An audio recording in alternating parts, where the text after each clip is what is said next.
أعوذ بالله من الشيطان الرجيم. بسم الله الرحمن الرحيم.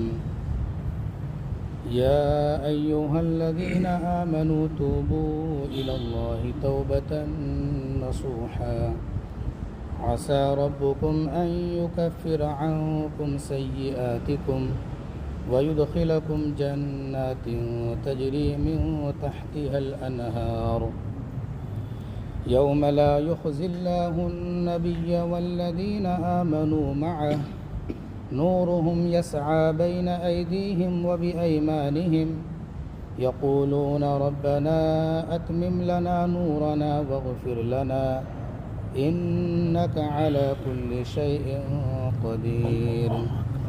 يا أيها النبي جاهد الكفار والمنافقين واغلظ عليهم ومأواهم جهنم وبئس المصير. صدق اللہ العظیم. اللہ رب العزت کا بے انتہا فضل و کرم، بڑا احسان ہوا کہ اللہ رب العزت نے ہم سب کو عشاء کی نماز جماعت کے ساتھ ادا کرنے کی توفیق عطا فرمائی، اور اسی طریقے سے اللہ رب العزت نے ہم سب کو تھوڑی دیر بیٹھ کر قرآن مجید کی مختصر تفسیر سننے کا موقع نصیب فرمایا. جن آیتوں کی تلاوت کی گئی ہے سورۃ التحریم کی آیتیں ہیں،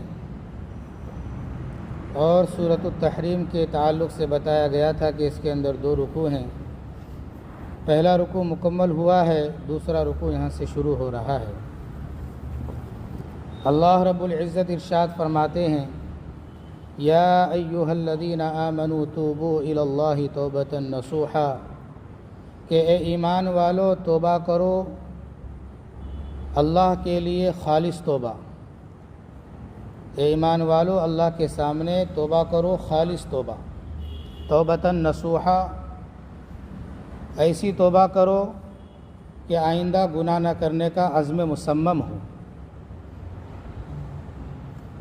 انسان ہے، انسان گناہوں کا پتلا ہوتا ہے، اس کے اندر دونوں چیزیں رکھی گئی ہیں، فَأَلْهَمَهَا فُجُورَهَا وَتَقْوَاهَا، کہ اس کے اندر خیر کا بھی مادہ رکھا گیا ہے، شر کا بھی مادہ رکھا گیا ہے. انسان سے گناہ ہو جانا یہ ہو جاتا ہے. حضرت آدم علیہ السلام سے بھی جو ہے غلطی ہوئی، لیکن گناہ پر مصر نہیں رہنا چاہیے. گناہ ہو جائے توبہ کرنی چاہیے. اور توبہ کیسی کرنی چاہیے؟ ایسی توبہ کہ آئندہ پھر وہ گناہ کرنا نہیں ہے، عزم مصمم ہو. کیسا ارادہ ہو؟ جس طریقے سے جانور کے تھن سے دودھ نکلے تو پھر وہ دودھ کا جو نکل گیا واپس پہنچانا بہت مشکل ہے، نہیں جا سکتا.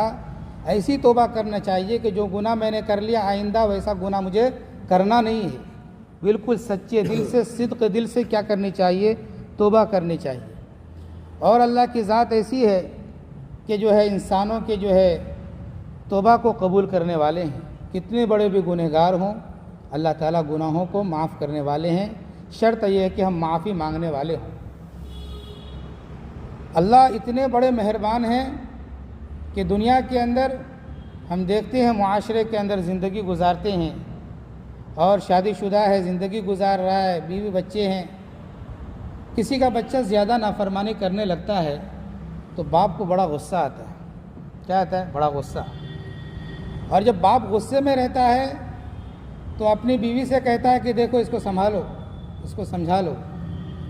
گویا کہ اپنے بیٹے کو بیٹا کہہ کر نہیں کہتا ہے کہ میرے بیٹے سمجھ جاؤ. سمجھانے کے وقت سمجھاتا بھی ہے، لیکن بعض دفعہ بہت زیادہ غصے میں رہے تو باپ جو ہے اپنی بیوی سے کہتا، اس بچے کی ماں سے کہتا ہے کہ جو ہے اس کو دیکھ لو، اس کو سنبھالو. لیکن اللہ تبارک و تعالی کتنے بھی بڑے گنہگار ہوں ہم، لیکن جو ہے بندہ کہنے سے چکتا نہیں.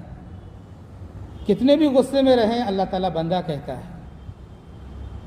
یہاں باپ زیادہ غصے میں ہے تو بیٹا کہنے کے لیے تیار نہیں، لیکن 100 سال کے بھی اگر ہم گنہگار ہوں اللہ تعالیٰ پھر بھی کہے گا کہ میرے بندو توبہ کرو. قرآن مجید کے اندر دوسرے مقام پر ہے، قُلْ يَا عِبَادِيَ الَّذِينَ أَسْرَفُوا عَلَىٰ أَنفُسِهِمْ لَا تَقْنَطُوا مِن رَحْمَةِ اللَّهِ، کہ اے پیغمبر صلی اللہ علیہ وسلم میرے ان بندوں سے کہہ دیجئے، قل یا عبادی الذین اسرفوا، جنہوں نے اپنی جانوں کے اوپر ظلم کیا، جو بہت زیادہ گناہ کیے ہیں، میرے ان بندوں سے کہہ دیجئے لا تقنطوا من رحمت اللہ، کہ وہ اللہ کی رحمت سے مایوس نہ ہوں۔ ان اللہ یغفر الذنوب جمیعا، بے شک اللہ جو ہے سارے گناہوں کو معاف کرنے والے ہیں۔ انہ هو الغفور الرحیم، وہی غفور الرحیم ہے، معاف کرنے والے ہیں، بڑے مہربان ہیں۔ تو جو ہے انسان کتنا بھی گناہ کر لے، اللہ کے سامنے اگر صدق دل سے وہ توبہ کر لیتا ہے، اللہ اس کی توبہ کو قبول کر لیتے ہیں۔ لیکن یہاں پر جو پیغام دیا گیا کہ اے ایمان والو توبہ کرو، خالص توبہ، یعنی ایسی توبہ کرنی چاہیے کہ آئندہ ہمیں پھر وہ گناہ کرنا نہیں ہے، ہر چیز سے توبہ کر لیں۔ عبادات کے اندر کوتاہی کیے، اللہ سے معافی مانگیں، ذکر و اذکار کے اندر کوتاہی کی، اللہ سے معافی مانگیں، کسی بندوں کو ہم نے تکلیف پہنچایا، اس بندے سے جو ہے ہم معافی مانگ لیں۔ بعض گناہ وہ ہیں جو حقوق اللہ سے تعلق رکھتا ہے، اور بعض گناہ وہ ہیں جو حقوق العباد سے تعلق رکھتا ہے۔ حقوق اللہ سے ڈائریکٹ اللہ کو سنانے سے اللہ معاف کر دے گا، لیکن اگر وہ گناہ حقوق العباد سے تعلق رکھتا ہے تو اللہ سے بھی معافی مانگنی پڑے گی اور بندے سے بھی جا کر معافی مانگنی پڑے گی۔ کسی کا میں نے مال ہڑپ لیا تو جو ہے اس کا مال ہمیں اس سے واپس کرنا پڑے گا، اس کے بعد مال ہم نے ہڑپا یہ گناہ تھا، اللہ سے معافی مانگے کہ یا اللہ میں نے ظلماً کسی کا مال لے لیا، تو مجھے معاف فرما، لیکن واپسی کرنی ضروری ہے۔ لیکن اگر حقوق العباد کے اندر واپسی نہیں ہوگی اور جو ہے یوں ہی ہم اللہ سے معافی مانگیں گے لوگوں کا حق دبا کر، تو جو ہے حقوق اللہ تو معاف ہو جائے گا لیکن حقوق العباد معاف نہیں ہوگا۔ اس لیے جو ہے توبۃ نصوحہ کی تفسیر کے اندر جو ہے علماء نے لکھا ہے کہ خالص توبہ کریں، یعنی جس کا حق ہمارے اوپر بنتا ہے اس کے حق کو بھی ادا کر دیں، اور جو بھی گناہ کیے ہیں اللہ تعالیٰ سے کیا کریں؟ توبہ کریں۔ اور جب انسان توبہ کرتا ہے تو وہ ایسا ہوتا ہے جیسا کہ اس نے گناہ کیا ہی نہیں۔ حدیث کے اندر ہے کہ اللہ کے رسول صلی اللہ علیہ وسلم نے بیان فرمایا کہ التائب من الذنب کمن لا ذنب لہ، کہ گناہوں سے توبہ کرنے والا ایسا ہے جیسا اس نے گناہ کیا ہی نہیں۔ اللہ اتنے بڑے مہربان ہیں کہ انسان سچے دل سے توبہ کرتا ہے، اللہ تعالیٰ اس کے گناہوں کو معاف کر دیتے ہیں۔ یہاں تک کہ فرشتوں نے جو نام اعمال کے اندر گناہ لکھے ہیں وہاں سے بھی اللہ تعالیٰ مٹا دیتے ہیں اس چیز کو، یہاں تک کہ جس زمین کے اوپر گناہ کیا گیا ہے اس زمین اس کو بھلا دیا جاتا ہے، زمین بھی اس کو بھول جاتی ہے۔ اور اسی طریقے سے فرمایا گیا ہے کہ اللہ تعالیٰ جو ہے فرشتوں کو بھی جو ہے اس کو بھلا دیتے ہیں۔ آدمی گناہ کرتا ہے، اللہ تعالیٰ سچے دل سے معافی مانگتا ہے، اللہ تعالیٰ جو ہے نامہ اعمال کے گناہوں کو بھی مٹا دیتے ہیں، یہاں تک کہ جو گناہ کیا ہے سچے دل سے اگر توبہ کر لیے ہیں فَأُولَئِكَ يُبَدِّلُ اللَّهُ سَيِّئَاتِهِمْ حَسَنَاتٍ، اللہ تعالیٰ ان کے سیئات کو حسنات سے مبدل کر دیں گے، یعنی جو گناہ کیے اس کی جگہ اللہ تعالیٰ نیکیاں عطا فرما دیں گے۔ لیکن سچے دل سے ہمیں کیا کرنی چاہیے؟ توبہ کرنی چاہیے۔ اللہ کی ذات ایسی ہے کہ جو ہے فائل کو بھی جو ہے ختم کر دیتے ہیں، گناہ کا جو فائل ہوتا ہے رجسٹر ہوتا ہے فرشتوں کے پاس، وہ فائل بھی ختم کر دیا جاتا ہے، اس سے مٹا دیا جاتا ہے۔ دنیا کے معاملات ویسے نہیں ہیں۔ اگر کوئی انسان چور ہو، پولیس نے اس کو پکڑ لیا کہ بندہ چور ہے، اس کو سزا دی جا رہی ہے جرم کی۔ ایک بندہ وہ ہے جس نے چوری بھی نہیں کی، کوئی جرم بھی نہیں کیا، ملزم ہے، وہ مجرم نہیں ہے، پولیس نے جو ہے اس کو پکڑ کر جیل میں ڈال دی، اور ادھر تحقیقات کر رہے ہیں کہ اس کا جرم ہے یا نہیں۔ تحقیقات کرنے پر یہ اس بات کا پتہ چلا کہ یہ بندہ ملزم ہے، مجرم نہیں ہے۔ اس کو الزام لگایا گیا جس کی بنیاد پر جیل میں آیا، لیکن جو ہے یہ مجرم نہیں ہے، اس لیے جو ہے وہاں پہ یہ پاس کیا جاتا ہے کہ اس کو کیا کر دیا جائے؟ رہا کر دیا جائے۔ کیوں؟ کہ یہ ملزم ہے، کوئی گناہ نہیں کیا ہے، خواہ مخواہ اس کو پکڑ کر لایا گیا۔ لیکن وہاں پر جو ہے اندراج ہو جاتا ہے کہ فلاں آدمی کو جو ہے لایا گیا ہے، داخل کیا گیا ہے۔ جب اس کو وہاں سے رہا کیا جائے، وہ بندہ یہ کہے کہ میں مجرم نہیں تھا، میں ملزم تھا، ملزم ہونے کی بنا پر تم نے رہا کیا ہے، لہٰذا اپنے فائلوں کے اندر تم نے جو میرا نام لکھ لیا ہے اس کو مٹا دو، اس کو کاٹ مار دو۔ وہ کہے گا کہ ملزم تھے، تم کو چھوڑ دیا، لیکن اس نام کو ختم کیا نہیں جائے گا، نام وہاں پہ رہتا ہے دنیا کے معاملات کے اندر، لیکن اللہ کی ذات ایسی ہے کہ اللہ تعالیٰ کے سامنے اگر سچی توبہ کر لیں ہم تو اللہ تعالیٰ جو ہے فائل کو ہی ختم کر دیتا ہے۔ اتنے بڑے غفور الرحیم ہیں اللہ تبارک و تعالیٰ کی ذات۔ تو اس لیے جو ہے انسان کو اپنے گناہوں پر جو ہے شرمندہ ہونی چاہیے اور ایسی توبہ کرنی چاہیے کہ آئندہ پھر ہمیں وہ گناہ کے بارے میں سوچنا ہی نہیں ہے کہ ہمیں وہ گناہ کرنی ہے۔ سچے دل سے جو ہے، صدق دل سے اللہ کے سامنے توبہ کرنی چاہیے۔ جب ہم توبہ کریں گے تو کیا صلہ ملنے والا ہے؟ اللہ کہتا ہے عسیٰ ربکم ان یکفر عنکم سیئاتکم، اگر تم سچے دل سے توبہ کر لو گے امید ہے کہ تمہارا رب تمہارے گناہوں کو مٹا دے گا۔ تم جو گناہ کیے ہو وہ تمہارے گناہوں کو کیا کر دے گا؟ مٹا دے گا، جس کی تفسیر میں آپ کے سامنے بیان کیا۔ پھر آگے بیان فرمایا گیا وَيُدْخِلَكُمْ جَنَّاتٍ تَجْرِي مِن تَحْتِهَا الْأَنْهَارُ، اور تم کو ایسے باغات میں داخل کریں گے جس کے نیچے سے نہریں بہہ رہی ہوں گی۔ گناہ ہوا، سچے دل سے توبہ کر لیے، اور توبہ کر لیے تو اللہ تعالیٰ ہمارے گناہوں کو بھی معاف کر دیں گے، اور جب گناہ معاف ہو جائیں گے تو اللہ تعالیٰ کہاں داخل کریں گے؟ جنت کے اندر داخل کریں گے، ایسے باغات کے اندر داخل کریں گے جس کے نیچے سے نہریں بہہ رہی ہوں گی، ایسی جنت کے اندر داخل کریں گے کہ جہاں ایسی ایسی نعمتیں ہیں اور راحت کی چیزیں ہیں کہ جو حدیث کے اندر آتا ہے کہ ما لا عین رأت ولا اذن سمعت ولا خطر علی قلب بشر، ایسی چیزیں جنت کے اندر جنتیوں کو ملیں گی کہ جس کا تذکرہ نہ اس نے جو ہے سنا ہوگا اور جو ہے نہ دیکھا ہوگا، اور ایسی نعمتوں کا وہم و گمان بھی اس کے دل کے اندر نہیں گزرا ہوگا۔ ایسی ایسی نعمتیں اہل ایمان کو ایمان کی بنیاد پر جو ہے جنت کے اندر کیا کریں گے؟ عطا فرمائیں گے۔ پھر آگے بیان فرمایا گیا یوم لا یخزی اللہ النبی والذین آمنوا معہ، اس دن اللہ تعالیٰ رسوا نہیں کرے گا نبی کو اور ان لوگوں کو جو نبی کے ساتھ ہیں، ایمان والوں کو اور نبی کو اللہ تعالیٰ قیامت کے دن رسوا نہیں کرے گا۔ فرمایا گیا کہ قیامت کے دن رسوا کون ہوں گے؟ ذلیل کون ہوں گے؟ خوار کون ہوں گے؟ وہ لوگ ذلیل و خوار ہوں گے جو ایمان نہیں لائے۔ دوسرے مقام پر سورہ نحل کے اندر اللہ نے کہا ان الخزي اليوم والسوء على الكافرين، کہ جو ہے قیامت کے دن جو ہے کافر لوگ جو ہے ذلیل ہوں گے، رسوا ہوں گے۔ کافر لوگ کیا ہوں گے؟ ذلیل ہوں گے، رسوا ہوں گے۔ یہاں پر فرمایا گیا کہ نبی رسوا نہیں ہوں گے، اور جو ایمان لائے جو نبی کے ساتھ ہے وہ رسوا نہیں ہوں گے۔ بعض مفسرین نے آمنوا معہ سے جو ہے صحابہ کی شان کو بیان فرمایا کہ جو ان کے ساتھ جو ہے ایمان لائے، اور اسی طریقے سے زمرے کے اندر سارے وہ مومن آ گئے جو سچے دل سے ایمان قبول کیے ہیں۔ اللہ تعالیٰ ایمان والوں کو اور جو ہے وہاں قیامت کے دن جو ہے میدان محشر کے اندر ذلیل نہیں کریں گے، رسوا نہیں کریں گے۔ ذلیل و رسوا وہ ہوں گے جس کے دل کے اندر ایمان نہیں ہوگا۔ اور آگے بیان فرمایا گیا نورہم یسعی بین ایدیہم وبایمانہم، ان کے سامنے اور ان کے داہنے جانب نور ہوگا۔ نور کا تذکرہ یہاں پر بیان فرمایا گیا۔ نور ان کے سامنے بھی ہوگا، ان کے داہنے جانب ہوگا، اور بعض مفسرین نے کہا داہنے جانب بھی ہوگا، یعنی اس کے نور ہی نور ہوں گے ان کے ساتھ۔ یقولون، وہ کہتے ہوں گے ربنا اتمم لنا نورنا واغفر لنا، اے ہمارے پروردگار تو ہمارے نور کو مکمل کر دے اور ہمارے گناہوں کو معاف کر دے، بخش دے۔ انک علی کل شیء قدیر، یقیناً تو ہر چیز پر قادر ہے۔ نور کا یہاں پر تذکرہ بیان فرمایا گیا۔ مفسرین کرام نے بیان فرمایا ہے کہ پل صراط پر سے ہر انسان کو گزرنا ہے۔ پل صراط بتاتے ہیں نا کہ بال سے باریک تلوار سے تیز وہ راستہ ہے، اور اس کے اوپر سے گزرنا ہے۔ اہل ایمان بجلی کی طرح گزر جائیں گے، اور جس کے دل کے اندر ایمان نہیں ہوگا وہ نہیں گزر پائیں گے، کٹ کر جو ہے جہنم کے اندر کیا ہو جائیں گے؟ گر جائیں گے۔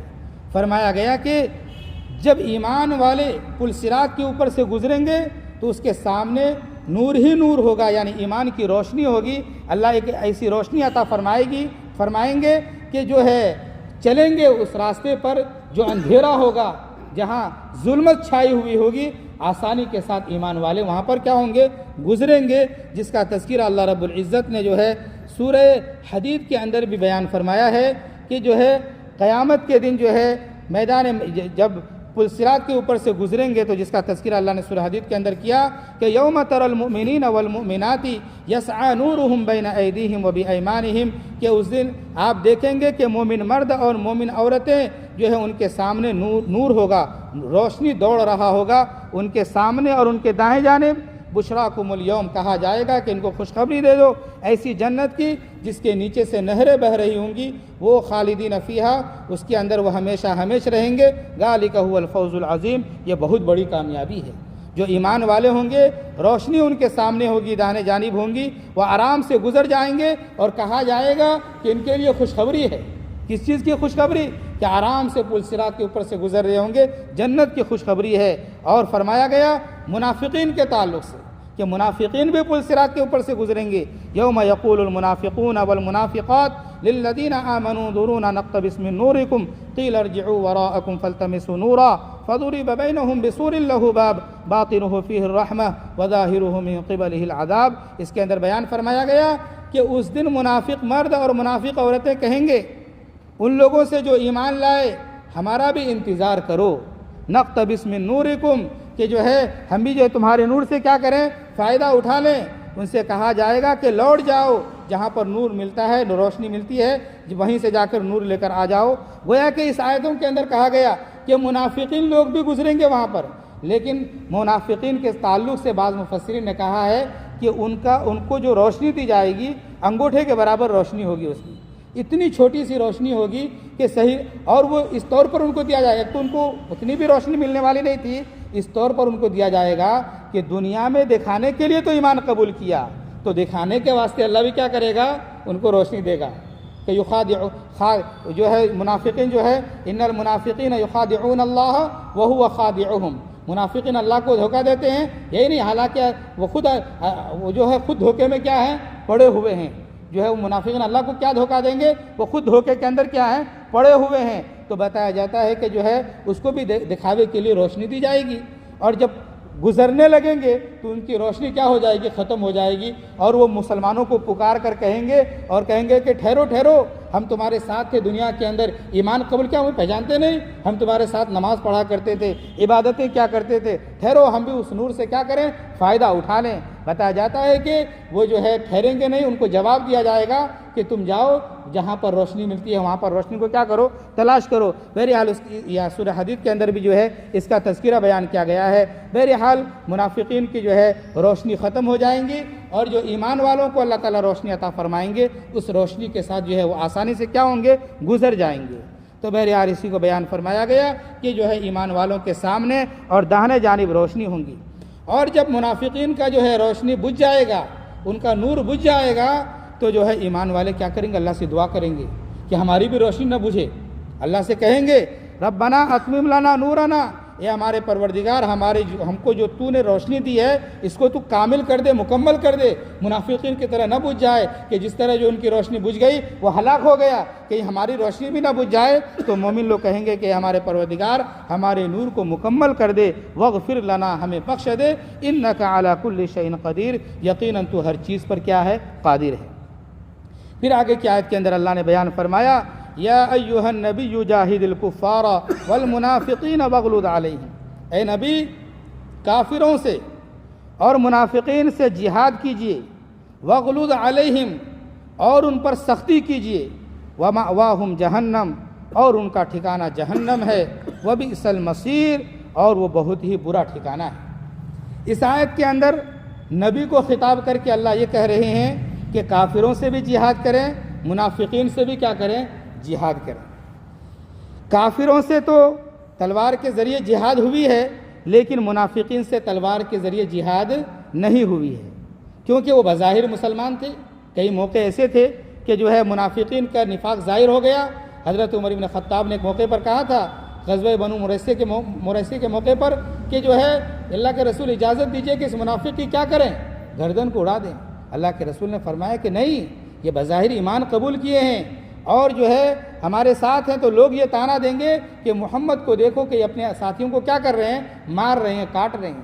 تو منافقین کے ساتھ جو ہے یہاں پر جو جہاد کا حکم دیا گیا ہے، کافروں کے ساتھ جہاد بالسیف ہو، تلوار کے ذریعے جہاد ہو، اور منافقین کے ساتھ جو ہے تلوار کے ذریعے نہیں، جہاد باللسان ہو، زبان کے ذریعے جہاد ہو، ان کی غلطی پر ان کو سخت ٹوکا جائے، یا اسی طریقے سے اس نے جرائم کو اختیار کیا، اس کے اوپر حدوں کو کیا کر دیا جائے، قائم کیا جائے۔ تو یہاں پر منافقین سے جہاد سے مراد جہاد باللسان ہے، اور کافروں سے جہاد سے مراد جہاد بالسیف ہے، تلوار کے ذریعے۔ اور جو ہے نرمی اور گرمی انسان کے اندر ہونی چاہیے۔ جب معاملات کے اندر یہ صلح کا معاملہ ہو، ایک آدمی کے درمیان آپس میں صلح کرنا چاہ رہے ہیں، تو وہاں پر جو ہے نرمی ہونی چاہیے، صلح ہونی چاہیے، عفو درگزر کا کیا ہونا چاہیے، معاملہ ہونا چاہیے۔ وہی میدان جنگ ہے تو وہاں پر نرمی نہیں، وہاں پر سختی ہونی چاہیے، اور سختی کے ساتھ کفاروں کے ساتھ کیا کرنا چاہیے، مقابلہ کرنی چاہیے۔ اسی کو بیان فرمایا گیا ہے کہ اے نبی جی آپ جو ہے کفاروں کے ساتھ، منافقین کے ساتھ کیا کریں، جہاد کریں۔ تو کفاروں کے ساتھ تو جہاد ہوئی ہے، جو ہے اسلام کو مٹانے کے لیے آئے، اسلام کو ختم کرنے کے لیے آئے، دفاع میں مسلمانوں نے جنگ کی ہے۔